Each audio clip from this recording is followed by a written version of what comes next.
एक गुरु और शिष्य जंगल से होते हुए अपने गांव जा रहे होते हैं। अंधेरा काफी हो चुका था। शिष्य ने अपने गुरु से कहा कि गुरुजी, काफी रात हो गई है, अगर आप कहें तो आज की रात यहीं किसी आसपास के गांव में गुजार लें। गुरु ने अपना सिर हाँ में हिलाया और वह पास के ही गांव में चले गए। अब जैसे ही वो लोग वहां गए तो शिष्य ने एक घर का दरवाजा खटखटाया। उस घर से एक गरीब आदमी बाहर आया तो गुरुजी ने उससे बोला, हम अपने गांव जा रहे थे लेकिन काफ़ी रात हो चुकी है, इसी वजह से हमने इसी गांव में रुकने का सोचा है। क्या हम आज रात के लिए आपके यहाँ रुक सकते हैं? इस पर वो गरीब आदमी बोला, हाँ हाँ क्यों नहीं, आइए आप दोनों अंदर आइए। और जैसे ही गुरुजी अंदर गए उन्होंने देखा कि उस आदमी के घर में बहुत ज़्यादा गरीबी है। गुरु ने उससे पूछा कि आप क्या काम करते हो? वो आदमी बोला, मेरे पास बहुत सारी ज़मीन है। तो गुरु ने उससे कहा, अगर तुम्हारे पास इतनी ज़मीन है तो तुम इस गरीबी में जीवन क्यों जी रहे हो? इस गरीबी में जीवन जीने का मतलब क्या है? तो इस पर उस गांव वाले ने उत्तर दिया कि यह ज़मीन बंजर है, यहाँ कोई भी फसल नहीं उगाई जा सकती है। गांव वाले बोलते हैं कि यहाँ पर फसल उगाना बेवकूफ़ी है। तो गुरु ने उससे कहा कि अच्छा, तो तुम्हारा गुजारा कैसे होता है, तुम्हारा घर कैसे चलता है? तो वह बोला, मेरे पास एक भैंस है जिससे हमारे पूरे घर का गुजारा होता है। ये बात सुनने के बाद गुरु और शिष्य दोनों लोग सो जाते हैं और जब रात को सब सो रहे होते हैं तो गुरु अपने शिष्य को उठाते हैं और उस गरीब आदमी की भैंस को लेकर चल देते हैं।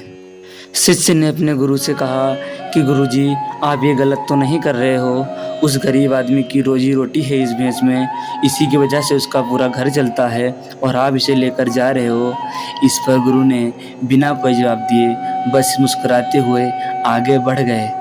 उस बात को तकरीबन 10 साल गुजर जाते हैं और जो शिष्य था वो बहुत बड़ा गुरु बन चुका होता है। एक दिन उसे अपने गुरु द्वारा किए गए उस काम की याद आती है और वो सोचता है कि मेरे गुरु ने उसके साथ अच्छा नहीं किया था, वो गरीब इंसान कैसे जी रहा होगा, मुझे चलकर देखना चाहिए। यही सोचकर वो उस गांव की ओर चल देता है।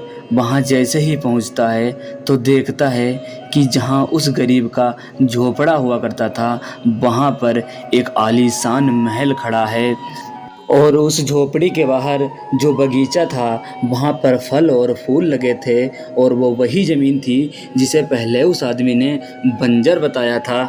तभी उधर से उस घर का मालिक आता है। शिष्य उसे पहचान लेता है और उस आदमी को बोलता है कि तुमने मुझे पहचाना, मैं अपने गुरु के साथ आया था, हमने एक रात आपके यहाँ बिताई थी।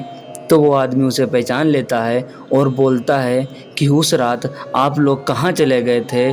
और उस रात को पता है मेरी भैंस भी कहीं चली गई थी, तो हमारे पास कोई रास्ता नहीं बचा था, तो मैंने अपनी ज़मीन पर मेहनत की और फसल निकल आई और आज मैं इस गांव का सबसे अमीर आदमी हूँ। जैसे ही ये सारी बातें शिष्य ने सुनी उसकी आंखों से आंसू आ गए। वो अपने गुरु के लिए गलत सोच रहा था, उसे सारी बात समझ आ गई और वो रोने लगा क्योंकि उसे लगता था कि उसके गुरु ने उस इंसान के साथ ठीक नहीं किया था।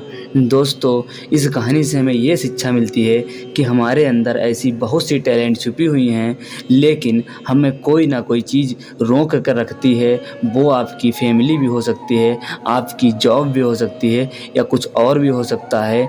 आप खुद सोचिए, अगर उस रात को वो गुरुजी उस भैंस को लेकर नहीं जाते तो क्या वो आदमी उस बंजर ज़मीन पर मेहनत करता?